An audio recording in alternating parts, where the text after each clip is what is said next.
Bismillahirrahmanirrahim. Assalamualaikum warahmatullahi wabarakatuh. Innal hamdalillah nahmaduhu wa nasta'inuhu wa nastaghfiruh wa na'udzu billahi min shururi anfusina wa min sayyiati a'malina. May yahdihillahu fala mudhillalah wa may yudlil fala hadiyalah. Asyhadu an la ilaha illallah wahdahu la syarikalah wa asyhadu anna Muhammadan abduhu wa rasuluh. Allahumma shalli ala Muhammad wa ala alihi wa ashabihi wa man tabi'ahum bi ihsanin ila yaumiddin. Kaum muslimin, sidang pendengar yang semoga dirahmati Allah Subhanahu wa taala.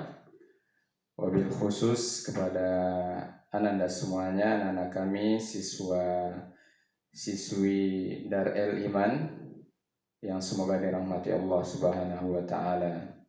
Ya, pada kesempatan yang mudah-mudahan Allah Subhanahu wa taala berkahi ini, kita akan bahas fikih singkat berkaitan dengan puasa Ramadan, di mana hari ini kita sudah menjalani beberapa hari puasa.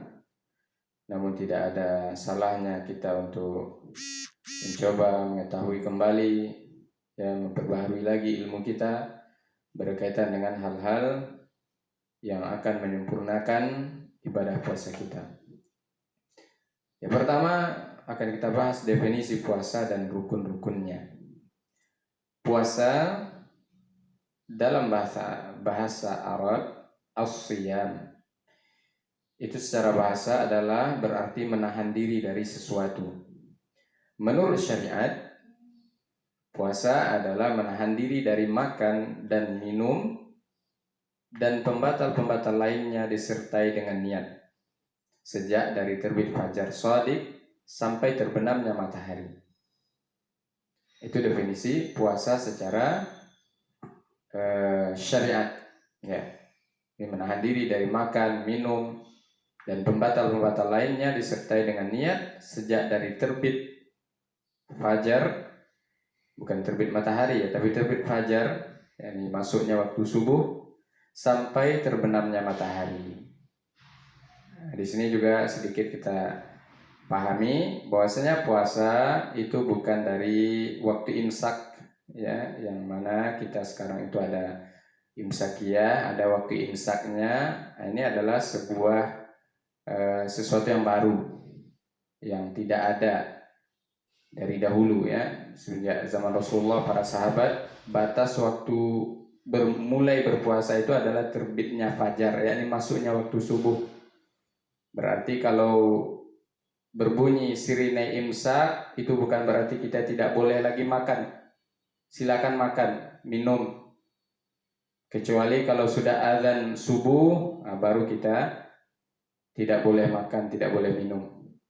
Nah, ini tidak tahu siapa yang buat imsak yang sampai hari ini sudah masyhur di tengah-tengah masyarakat, bahkan sudah menjadi sebuah keyakinan bahwasanya waktu mulai berpuasa itu adalah waktu imsak. Nah, padahal dari definisi dan juga dari dalil-dalil yang nanti insya Allah akan kita lihat, bahwasanya mulainya berpuasa itu, mulainya kita menahan itu adalah terbitnya fajar atau masuknya waktu subuh.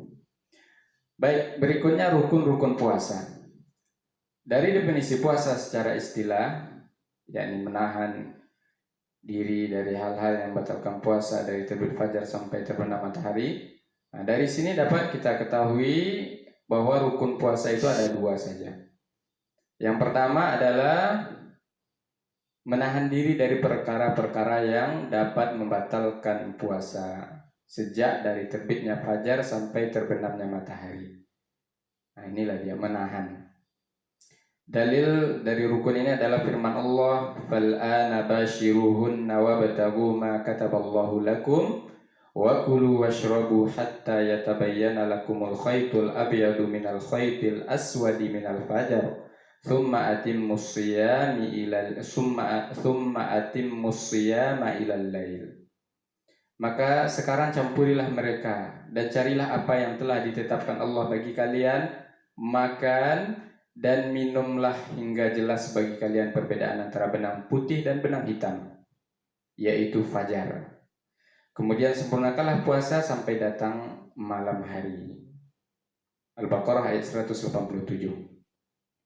Yang dimaksud dengan benang putih pada ayat tersebut, benang putih dan benang hitam pada ayat tersebut adalah putihnya siang dan gelapnya malam. Artinya sudah jelas perbedaan antara atau telah terjadinya atau telah sampai pada batas malam, berakhirnya malam dan akan masuknya siang. Nah, ini maksud dari benang putih dan benang hitam. Itulah dia waktu fajar atau waktu subuh. Yang kedua, rukun puasa itu niat. Niat yaitu orang berpuasa bersengaja menahan diri dari segala hal yang membatalkan ibadah kepada Allah Ta'ala. Lillahi Ta'ala. Ya, dan ada kesengajaan.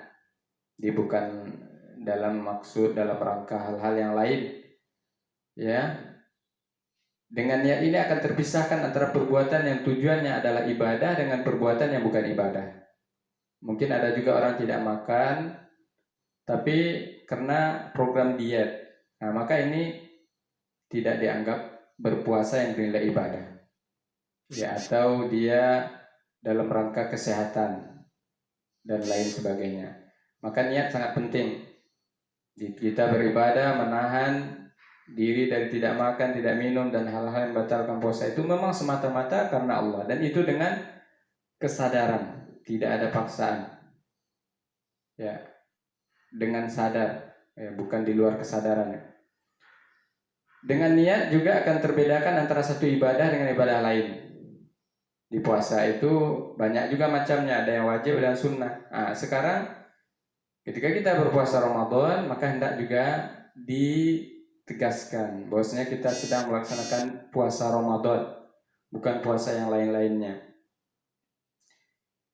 Sehingga orang yang berpuasa dapat memaksudkan puasanya jelas ya, puasa Ramadan kah atau puasa-puasa lainnya. Dalil tentang rukun ini, yakni rukun yang kedua ini, niat, berdasarkan sabda Nabi Shallallahu Alaihi Wasallam, innamal a'malu binniyat wa innamal likulli imri'in ma nawa. Sesungguhnya amal-amal itu hanya tergantung dengan niat-niatnya, dan sesungguhnya seseorang hanya mendapatkan apa yang diniatkannya. Nah, itu rukun puasa. Jadi telah kita bahas definisi dan rukun puasa. Bagian kedua, hukum puasa Ramadan dan dalilnya. Apa hukum puasa Ramadan? Allah SWT mewajibkan puasa Ramadan dan menjadikannya sebagai salah satu rukun Islam yang 5. Sebagaimana dalam firman-Nya, ya ayyuhalladzina amanu kutiba alaikumus shiyamu kama kutiba alal ladzina min qablikum la'allakum tattaqun. Wahai orang-orang beriman, diwajibkan atas kalian berpuasa sebagaimana diwajibkan atas orang-orang sebelum kalian agar kalian bertakwa. Al-Baqarah ayat 183. Juga firman Allah, syahrul Ramadan alladzi unzila fihi al-Qur'an hudan lin-nasi wa bayyinatin minal huda wal furqan. Faman syahida minkum asy-syahr falyasum. Bulan Ramadan adalah bulan yang di dalamnya diturunkan Al-Quran sebagai petunjuk bagi manusia dan penjelasan-penjelasan mengenai petunjuk itu dan pembeda antara yang benar dan yang batil. Karena itu barang siapa di antara kalian ada di bulan itu di negeri tempat tinggalnya, maka hendaklah dia berpuasa. Al-Baqarah 185. Berdasarkan juga sabda Nabi Shallallahu Alaihi Wasallam yang diriwayatkan oleh Abdullah bin Umar radhiyallahu anhuma, dia berkata, Rasulullah Shallallahu Alaihi Wasallam bersabda, Bunyal Islamu ala khamsin, syahadatu an la ilaha illallah, wa anna Muhammadar Rasulullah, wa iqamas shalah, wa ita'iz zakah, wa shaumi Ramadan, wa hajjil baitillahi man istata'a ilaihi sabila. Islam dibangun di atas 5 dasar. Persaksian bahwa tidak ada Tuhan yang berhak disembah kecuali Allah, dan bahwa Muhammad adalah utusan Allah, mendirikan sholat, menunaikan zakat, puasa Ramadan, dan haji ke Baitullah bagi siapa yang mampu mengadakan perjalanan ke sana. Ini yang kita kenal dengan rukun Islam, dan ini hadis tentang rukun Islam. Dan berdasarkan hadis yang diriwayatkan oleh Talhah bin Ubaidillah radhiyallahu anhu, anna a'rabiyyan jaa ila Rasulillah sallallahu alaihi wasallam sa'irar ra'si faqala ya Rasulullah akhbirni madza faradallahu alayya min siyam. Qala Rasulullah sallallahu alaihi wasallam syahru Ramadan. Qal alayya ghairu? Qal la illa an tatawwa'a syai'a. Bahwa seseorang laki-laki Badui dalam keadaan rambut kusut datang kepada Rasulullah sallallahu alaihi wasallam seraya berkata, "Wahai Rasulullah, beritahukanlah kepadaku apa yang Allah wajibkan atasku terkait dengan puasa." Beliau menjawab, "Bulan Ramadan." yakni puasa Ramadan. Orang itu bertanya lagi, apakah ada kewajiban yang lain? Maksudnya puasa, apakah ada yang lain yang wajib selain puasa Ramadan? Maka beliau menjawab tidak. Kecuali bila engkau mau menambah puasa sunnah atau secara sukarela. Hadis muttafaqun alaih. Ini diriwayatkan oleh Bukhari dan Muslim. Nah, itu dalil-dalil dari Al-Quran dan juga hadis-hadis Nabi Sallallahu Alaihi Wasallam yang menjelaskan tentang wajibnya puasa Ramadan. Sungguh umat Islam telah berijma, telah bersepakat atas wajibnya puasa Ramadan, bahwa ia termasuk salah satu rukun Islam yang wajib diketahui dalam Islam secara pasti, dan barang siapa mengingkarinya maka dia kafir, yaitu murtad dari Islam. Dengan demikian, maka kewajiban puasa Ramadan menjadi tetap berdasarkan Al-Quran dan As-Sunnah, dan ijma' kaum muslimin telah sepakat menyatakan kafir atas orang yang mengingkari kewajiban puasa tersebut. Selanjutnya, di antara keutamaan berpuasa Ramadan, di antara sekian banyak keutamaannya, maka kita akan dengarkan sebagian di antaranya adalah sebagaimana yang dijelaskan oleh Ustaz Khalid Basalam. Hadis yang lain dari Abu Sa'id Khudri radhiyallahu anhu bahwa Rasulullah SAW bersabda, "Ma min 'abdin yasumu yawman fi sabilillah illa ba'ada Allah bidzalikal yawmi wajhahu 'anil nari 70 kharifa." Tidaklah seorang hamba berpuasa sehari saja di jalan Allah, melainkan Allah akan jauhkan wajahnya dari neraka disebabkan hari tersebut sejauh 70 tahun. Riwayat Bukhari jilid 6 halaman 35, Muslim nomor 1153. Ini kalau hadis ini lebih umum ya. Masuk puasa Ramadan, masuk puasa wajib, masuk juga puasa sunnah. Puasa apapun yang teman-teman lakukan, kayak hari ini misalnya Anda puasa Kamis, Masya Allah, maka puasa ini juga sama. Sehari ini bisa menjauhkan dari api neraka 70 tahun. Asal dilakukan ikhlas karena Allah Subhanahu wa ta'ala. Itu kalau puasa sunnah. Puasa wajib lebih pantas untuk mendapatkan keutamaan ini ya. Pembahasan berikutnya adalah di antara adab-adab yang mesti diperhatikan oleh seorang muslim tatkala dia berpuasa. Ya, sebagaimana berikut akan kita tampilkan di antara adab-adab ketika berpuasa. 6 adab berpuasa. Dianjurkan bagi orang yang berpuasa untuk memperhatikan beberapa adab berikut ini. Pertama, makan sahur. Diriwayatkan dari Anas radhiyallahu taala anhu bahwasanya Rasulullah sallallahu alaihi wasallam bersabda yang artinya, "Makan sahurlah kalian karena sesungguhnya pada sahur itu terdapat keberkahan. Walaupun hanya dengan seteguk air, itu sudah terhitung makan sahur." Berdasarkan hadis Abdullah bin Amr radhiyallahu taala anhuma, beliau berkata, Rasulullah sallallahu alaihi wasallam bersabda yang artinya, "Makan sahurlah kalian meski hanya dengan seteguk air." Disunnahkan untuk mengakhirkan sahur sebagaimana yang diriwayatkan dari Anas dari Zaid bin Thabit. Dia berkata, kami pernah makan sahur bersama Rasulullah SAW. Setelah itu beliau langsung berangkat salat. Aku berkata, berapa lama jarak antara adzan dan sahur? Dia menjawab, kira-kira sama seperti bacaan 50 ayat. Jika azan telah terdengar dan makanan atau minuman masih di tangannya, maka boleh ia memakan atau meminumnya. Berdasarkan hadis Abu Hurairah radhiyallahu taala anhu, ia berkata, Rasulullah sallallahu alaihi wasallam bersabda yang artinya, barang siapa di antara kalian yang mendengar azan dan bejana atau makanan masih di tangannya, maka janganlah ia menaruhnya sebelum ia menyelesaikan makannya. Kedua, menahan diri dari pembicaraan yang tidak bermanfaat dan kata-kata kotor atau yang semisal dengannya dari hal-hal yang bertentangan dengan tujuan puasa. Diriwayatkan dari Abu Hurairah radhiyallahu taala anhu bahwasanya Rasulullah sallallahu alaihi wasallam bersabda yang artinya, jika pada hari salah seorang di antara kalian berpuasa, maka janganlah ia mengucapkan kata-kata kotor, membuat kegaduhan, dan tidak juga melakukan perbuatan orang-orang yang bodoh.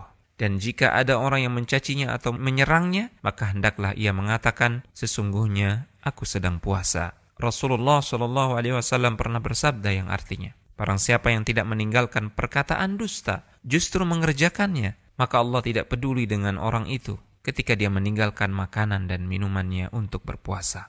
Ketiga, bersikap dermawan dan memperbanyak membaca Al-Quran. Diriwayatkan dari Ibnu Abbas radhiyallahu taala anhuma, dia berkata, sesungguhnya Rasulullah sallallahu alaihi wasallam adalah orang yang paling pemurah dalam kebaikan, dan beliau akan lebih dermawan dari hari-hari biasanya di bulan Ramadan ketika Jibril datang menemuinya. Dan adalah Jibril selalu datang menemuinya setiap malam dari malam-malam bulan Ramadan hingga Ramadan selesai. Rasulullah sallallahu alaihi wasallam membacakan Al-Quran kepada Jibril, dan di saat ia bertemu Jibril, beliau lebih pemurah, lebih dermawan dibanding angin yang berhembus dengan lembut.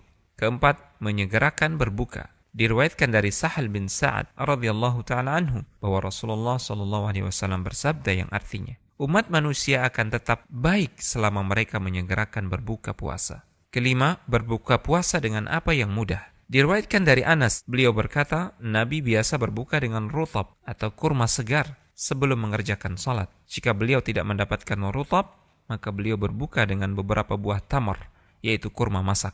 Dan jika tidak mendapatkan tamar, maka beliau berbuka dengan air. Keenam, berdoa ketika berbuka puasa. Rasulullah SAW jika berbuka puasa selalu membaca, ذهب الظمأ وابتلت العروق وثبت الأجر إن شاء الله. Telah hilang rasa haus dan telah basah urat-urat, serta telah ditetapkan pahala insyaallah. almanhaj.org.id. Ya, demikianlah, semoga video singkat ini bermanfaat. Wabillahi taufiq wal hidayah. Assalamualaikum warahmatullahi wabarakatuh.